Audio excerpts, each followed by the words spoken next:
Hey there, everybody. I'm currently traveling for the holidays, and so I haven't had too much time to do any kind of content or anything for you guys. But it's been we do have a new event going on. We've got the Rescue Signal event, which is Aladdin themed. So for those of you that really love Aladdin, this is this is your time to get excited. And so this is definitely different from the battle challenge events. The way I've kind of the analogy I've been using, coming from FFBE, these feel like sort of like the King Mog events where you go through and you collect medals or whatever to exchange in the shop, and the units that you bring can potentially give you a bonus. So usually the units that are associated with the event, in this case the Aladdin units, you do get a free unit. You get Hero of the Lamp Genie, who is the free unit and also gives you a bonus up. That should be the first thing you try to acquire. Currently you can only access the normal shop. I believe starting tomorrow, you'll be able to access the hard shop. You can't actually even look at the hard shop until it opens tomorrow. But for now, you can get your Hero of the Lamp Genie up to LB3, and you should do that. That should be your first priority because you get a bonus. You see it says RS point gain up 25%. Well, you can get up to 100% bonus by getting him to LB3, and then any LB levels we might be able to get him to after from the hard mode shop will increase it by 5% thereafter to a total of 135% bonus if we get our Hero of the Lamp Genie to LB max. I assume that the rest of the medals are in the hard shop, which we can't access yet because there aren't any medals in the login rewards. So that is my assumption, is that we'll get the rest of the medals from the hard shop to LB max him because he is the free unit of the event. The other two units are, of course, Aladdin and Jasmine, and I'll do just a quick review of these two units. Aladdin, he is a pure damage dealer, pure DPS. You see, he also gets the 25% bonus to the RS points, the Rescue Signal points, and so he is a green area striker, meaning he hits all enemies with the green striker, meaning if the enemies are weak to green, he will deal double damage to those enemies. The current boss and most of the enemies on this event are weak to green, so Aladdin is definitely going to help you just kind of mow down all the enemies if you choose to go for him. Now, being an AoE damage unit with a striker does mean his skill costs a fair bit more than other units, so keep that in mind. All right, you notice it costs 35 SP, whereas some other DPS units may be fairly cheaper, like Maleficent, who doesn't have any kind of striker. Hers is 30, for example. A lot of single target damage dealers only have an SP of 20, so he is going to be fairly demanding on your SP, so keep that in mind. However, if you're pulling for both Aladdin and Jasmine, then you're not really worried about that, and we'll talk about why Jasmine will help with that in just a minute. Now, Aladdin is very unique. He has an excellent stat line. So he has a very high attack stat line, which makes him very, very good at dealing damage. And he is the first damage dealer to actually have a massive damage skill on his EX skill. Now, his AoE skill starts at heavy damage until you get him to LB2. Once you get him to LB2, his AoE skill turns into a massive damage skill. So you definitely want to try to get him to LB2. Keep in mind that these are limited units, so you won't be able to pull them from the general pool after the banner closes. So you definitely want to try and get them to LB2 if you can. Now, if you're an F2P player like me, I am not pulling for Aladdin, even though I would really like him. He is the highest damage unit in the game. So I plugged him into my DPS spreadsheet.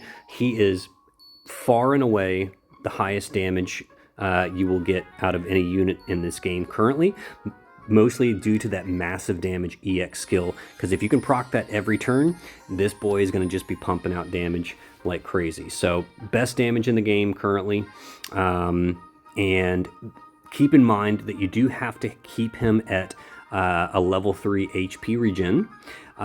So if you have Pooh, if you have Honey Farm Pooh, Aladdin's probably a pretty good pickup because you should be able to maintain that level 3 regen using your Winnie the Pooh. Or if you're also going to pick up Jasmine while you're at it, she should be able to help maintain his EX skill pretty much with full uptime. You do also have to keep him at 80% or more HP, however, so also keep that in mind. So you might want to bring a healer on the party as well, just to make sure he's always up and above 80% HP, so you're proccing that skill. Now, what's also very unique is that his EX skill also has a green striker on it. So this boy is going to just deal incredible, stupid amounts of damage to any enemy that is weak to green. And like I said, the current event boss is weak to green, so Aladdin is going to just absolutely mow down the current event boss. But like I said, I personally, if you're an F2P player, I would not pull on him unless you have Winnie the Pooh. I don't have Winnie the Pooh, so I'm not pulling for him. Or unless you have enough to pity both Aladdin and Jasmine. Like if you're a huge fan of Aladdin and you want both of these units and you have enough money to pity both of them, go for it. You know, I think they're both really good units.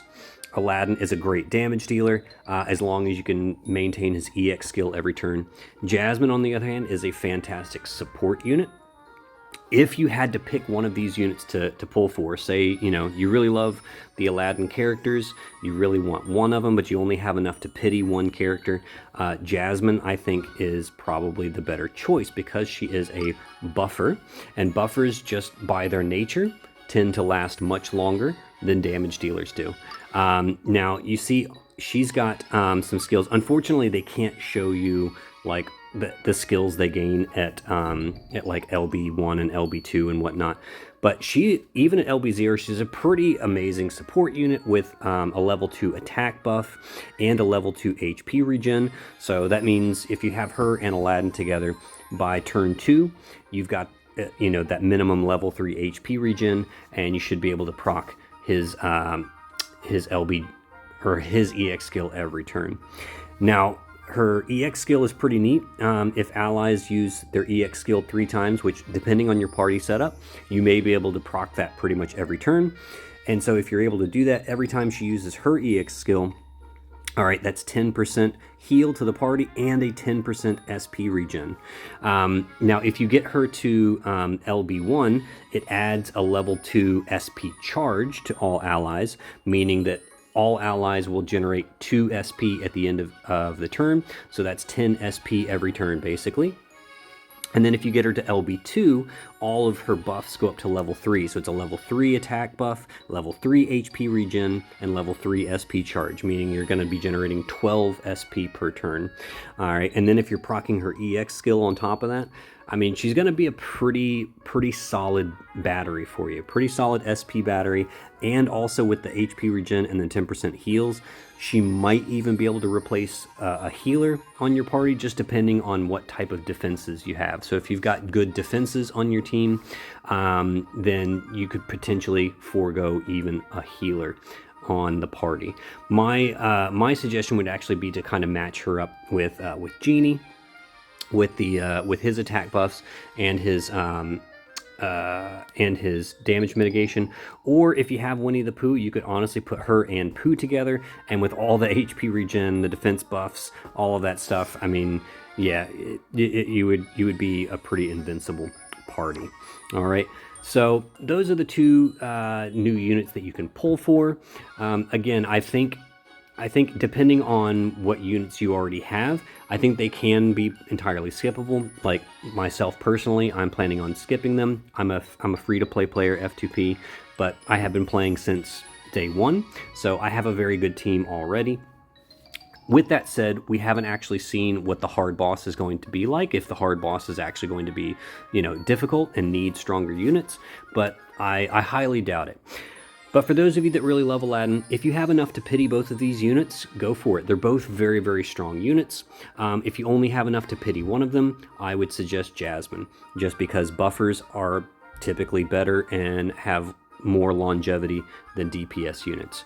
But yeah, both very, very strong units. And again, I will just say, if you can't pull for Jasmine, but you want Aladdin, I would really only suggest it if you have Winnie the Pooh on your party for the HP regen, because he's not going to be nearly as strong unless you can proc his EX skill every turn. Okay, so do keep that in mind. Now, we also did get a free unit. All right, so I talked about Genie a little bit. Genie, so this Genie is basically just a damage dealer. So he does an AoE attack that deals, well, once you get him to LB2, it deals massive damage, and also inflicts poison on all enemies. Now, whether or not that's going to be important for the boss, I don't know. It's possible that we may be able to inflict the boss with poison. We'll just have to wait and see. And then his EX skill is after allies use their skills 2 times, he just deals normal damage to all enemies. It's kind of like, it's a bit like Maleficent in that sense, where she's got the AoE attack and then the weaker AoE attack on her EX skill. But his is much easier to proc. All you have to do is have your allies use skills 2 times, which, you know, should be fairly easy to do almost every turn. So he's probably going to use his EX skill almost every turn. Now, he does have a slightly higher attack line than the free unit Cinderella did. So that's good to see. However, plugging him into my damage spreadsheet, he's actually weaker than Cinderella, mostly because of his EX skill only dealing normal damage. It doesn't deal heavy damage like Cinderella's does. And so Cinderella actually ends up, even though she has a lower attack line, she ends up dealing more damage over time than Genie does. But if you missed Cinderella, Genie is a great pickup for a free unit. He's going to do solid damage for you, especially if you're just starting out. You definitely want to make sure you're grinding to pick up your free Genie here. Okay? And make sure you prioritize getting him to LB3 to start so that you get that 100% bonus, and then you can start worrying about the other stuff in the shop. So now let's talk a little bit more about the event itself. So as I said, there is an exchange shop. So you have the blue, sort of the blue gems, they call them, RS points for rescue signal. The red ones are specifically for the hard shop, which we haven't gotten access to. Your priorities should be getting Genie and his medals. And then there, I would say just prioritize the justice orbs and maybe the kindness orbs. The truth orbs, honestly, I don't think it's worth it. But if you're just starting off, it is a great chance just to get some free resources. You can get some pixels and stuff. I honestly haven't really bothered with the pixels and stuff so much. My priorities were, of course, Genie, medals, the justice orbs, and the kindness orbs. I'm probably not going to bother with the truth orbs. Definitely get the stamina potions, because this event, unlike the battle challenge, this event does use stamina. And it comes with a story map. So you have all the story stages and you run through all of these stages. Okay. And so this is, it's got the cool little, you're running through Agrabah and all the mimics are, the mimics are kind of messing around with Agrabah and messing things up, making things pixelated and, just causing havoc. But yeah, it's got 15, what does it have? 15 stages in it. So just like a normal sort of story map, except there are no story segments, which I was kind of disappointed in. I was kind of hoping there would actually be like little story segments, kind of like we get with our normal chapters. That's what I was really hoping for. So, you just kind of have to make up the story in your head, I guess. It would have been nice if they had little segments where, your character, your avatar is like, going through Agrabah, and you're trying to, figure out what's going on, why the mimics are here, and blah, blah, blah. But, you can kind of headcanon it, I guess, a little bit yourself and figure out what you want to do. But once you finish level 115, then the boss opens up. The boss has 10 levels, and you have to beat each level to open up the next one. So you start at level 1, and then you can work your way up to level 10. You can access the boss from this map, as you can see the button right there, or you can access it from here, just tapping on this button. You can select your level. Obviously, level 10 is going to be the best because it gives you the most little blue gems for the exchange shop. All right. There are lots of daily missions for doing these. There are lots of normal missions. So don't forget to do your daily missions just to collect more of these RS points, more of these little gems, so that you can use them in the exchange shop.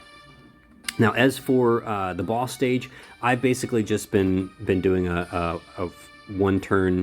first turn kill, because the normal boss is not particularly bulky. He's very easy to kill on turn 1. He's kind of like equivalent to like a level 10 battle challenge boss. So if you're familiar with the battle challenge events, like, you know, he's like basically a level 10 battle challenge boss. So not very difficult. I think we'll see what kind of difficulty we get tomorrow when the hard boss opens up. But I will just show you, you know, what I've been doing. I've literally just been doing auto battling on this guy. And so I'll just show you what I do just to auto battle. And then I might do one where we just kind of get a feel for the boss's AI a little bit more. Okay. And there you go. So I just auto battle my way through it. All right. And there we go. We get our 100% bonus. All right. So the first 500 you see is the normal reward, and then you see the extra 500 we get because we have a 100% bonus. Now, since you are using stamina, you do get experience towards your rank. You get rank XP, which is nice. So you do get that, but you don't get explorer level increase. So your explorer level will not increase by doing this over and over and over. Okay, so do keep that in mind.